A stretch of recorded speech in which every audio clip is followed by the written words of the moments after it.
CJ Werleman, senior contributor to Inside Arabia. Hey, CJ, great to have you back, man. Mate, always great to talk to you, John. How you doing? Now, it's 7 a.m.-ish, 12 a.m. here. What time is it there? Mm-hmm. It's 9:15 p.m. here in Melbourne. Okay, so you are 14 hours ahead of us. Yeah, 14 hours. I can tell you the future. CJ, we got a lot to talk about. We got a lot to talk about today, and very little time, so I want to get right to it. I want to start with, oh my goodness, what is going on in New Zealand? The Prime Minister there, she said if you have COVID or you came in contact, you have to go in a camp, quarantine camp, and if you don't test negative, you can't get out, and if you don't test, you're never getting out. And now she's postponed the election. What's the deal? Yeah, well, I guess to an American audience, it sounds a little bizarre, but like if you live in Australia or New Zealand, I mean, elections aren't a fixed date every 4 years like they are in the US. They have to be held within about a 3-year period, but they're held at the discretion of the Prime Minister, and the Prime Minister determines, he or she determines at what date that election will be set. It can be set 2 months earlier, 3 months earlier in the 3 years, but it can't go over that period. So the Prime Minister dissolves the Parliament and they hold an election. The election campaign typically goes for about 6 weeks.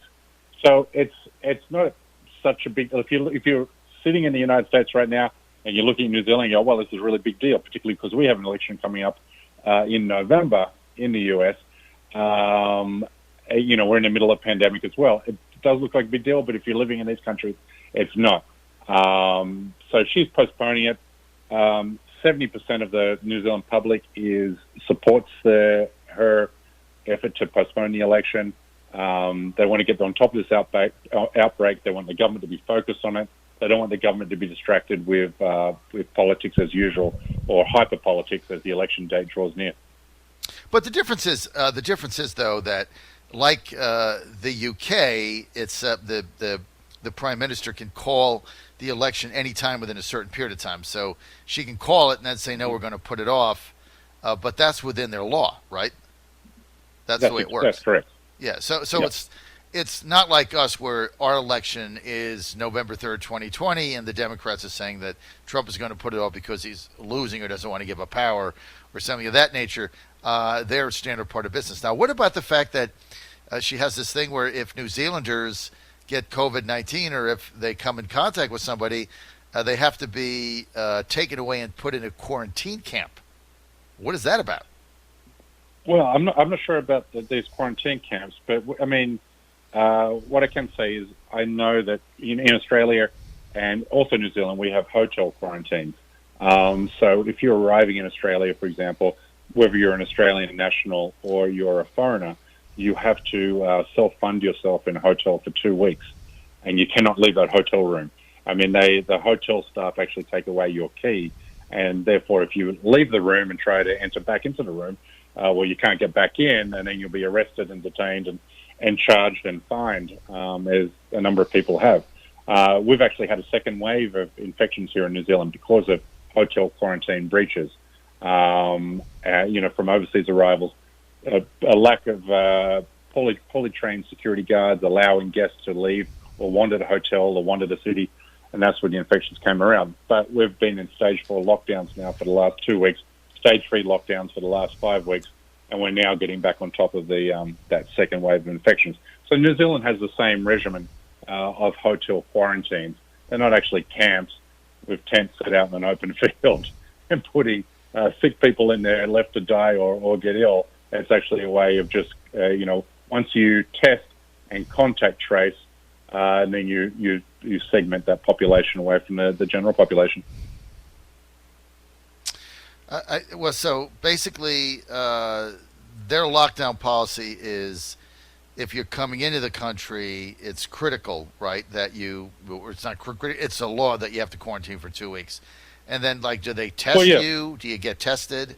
And then exactly. You keep them out If you're just say you're a foreign national living in the United States and you return to Australia tomorrow, once that plane arrives, if you touch down at Melbourne Airport, Tullamarine Airport, a bus will meet the airplane, and you'll be put on a bus with military officials, and you'll be escorted and taken directly to a hotel in the city, and therefore you'll be locked down for 2 weeks, and you'll be tested regularly during that 2 weeks.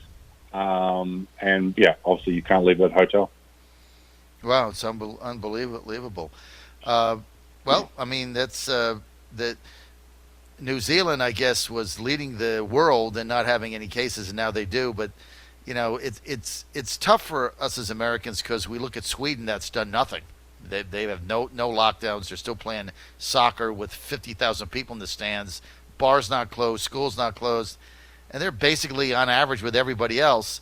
And it's kind of tough to look at that and say, okay, we destroy the world's economy, and they're no worse off than anybody else is. It's a tough that's juxtaposition. not necessarily true. Sweden has done a lot worse compared to its neighbours. Sweden's had far more fatalities from COVID-19 infections, and their economy has done just as poorly as everybody else. So their herd immunity strategy, even though they didn't officially go for a herd immunity strategy, that's not what they called it. But even Swedish public health officials acknowledged that they made a mistake in not locking down the population like their neighbours had, and they've suffered a death rate or a fatality rate which is 2 times, 3 times, and 4 times higher than their neighbours. All right, well, we'll see with no economic benefits in return.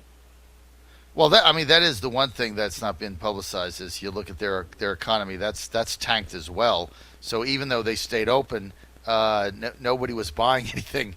The fear out there is, it's taken its toll worldwide, no question.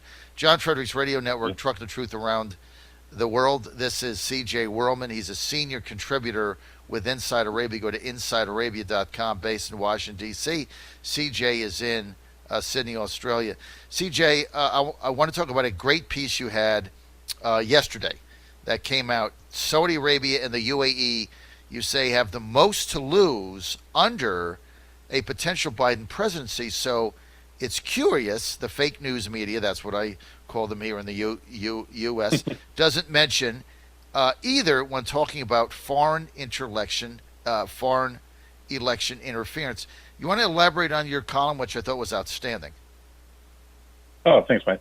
Yeah, I mean, Saudi Arabia and the UAE have, no other two governments. The media likes to fixate on the Russia angle or the China angle, but no two governments have benefited more from the Trump administration than Saudi Arabia and UAE. Basically, Trump and Kushner have given UAE and Saudi Arabia a green light to pursue whatever objective they want from a foreign policy perspective that their hearts desire, even if those foreign policy objectives run counter to U.S. strategic and national interests. We know when we had one of those rare bipartisan bills which passed through Congress to end the U.S. involvement, the military involvement in the war in Yemen. I mean, you can count on one hand how many times we've had a bipartisan bill come out of the U.S. Congress, but ending the war in Yemen was one of them. But Trump vetoed that because he's very tight with MBS and particularly Kushner, very tight with the regime in Riyadh. That war continues. We continue to provide arms to UAE and Saudi Arabia with no strings attached. Now, when it comes to the UAE, we also know that they interfered in the 2016 election by illegally donating millions of dollars to the Trump campaign, which wasn't declared through the proper channels or the right disclosure forms. And there's no reason to believe that they won't interfere in this election. I mean,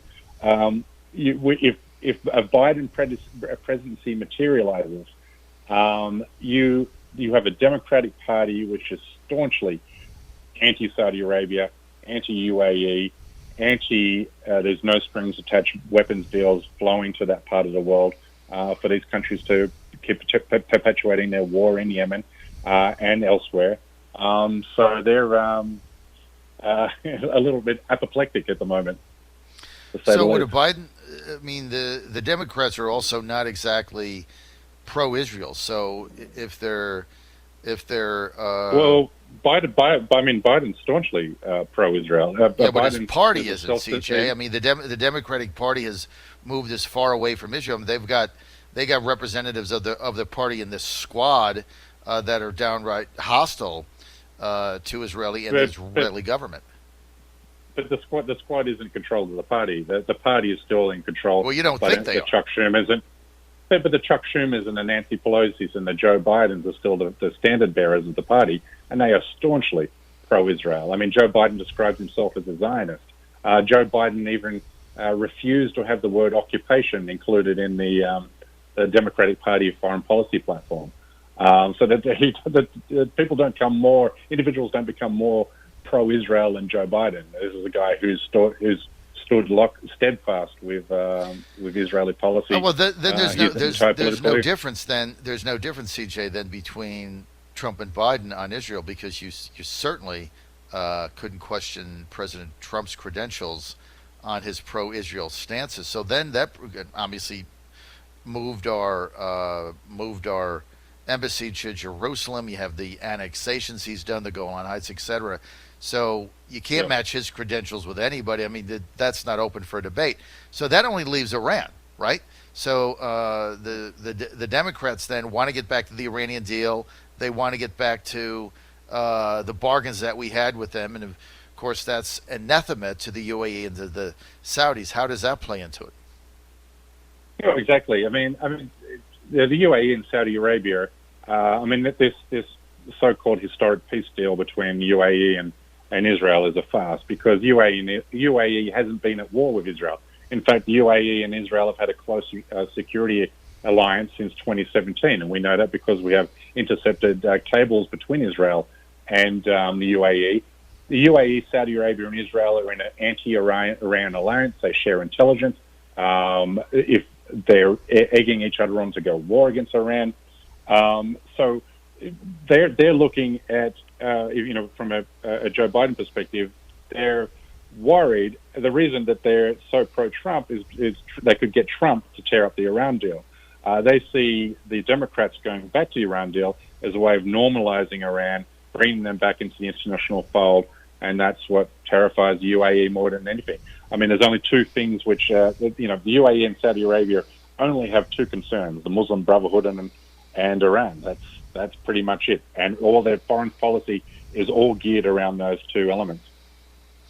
All right, so the incentive, obviously, for the UAE and for the Saudis to get Trump a second term is because of his very, very hawkish stance on Iran, and they fear that if Biden and the Democrats take over, the Iran deal is going to go back, and that's their number one enemy. So what you're saying, as I understand it, CJ Werleman from go to InsideArabia.com, CJ, is that the sort of peace plan, or whatever you want to call it, normalization of relations that were already normalized between UAE and Israel, you're saying really amounted to a hill of beans, because it didn't change anything internally. It was only an external thing that changed, right? But they're basically have been... It was a public disclosure of a relationship that's been in place for years now. That's all. So and all it does is throw the Palestinians under the bus. That's at the same time it gives Trump and Netanyahu a cheap political victory as far as from a foreign policy point of view. But anybody who understands the Middle East knows that there's nothing historic about it, and there's nothing meaningful about this deal. So is it fair to say, in your judgment, that part of the public display of solidarity, if you will, was done before the election in order to help Trump give him a success in the Middle East? Part of the reason. I mean, that this so-called deal has come about because Jared Kushner got on the phone to MBZ and said, "Look, we need a foreign policy victory of some sort. You need to give this to us." But also, it suits the UAE for two reasons. The UAE fears or believes actually that Biden is going to win the presidency in November, and they need to have some sort of public relations effort to counter the anti-Saudi, anti-UAE faction within the Democratic Party.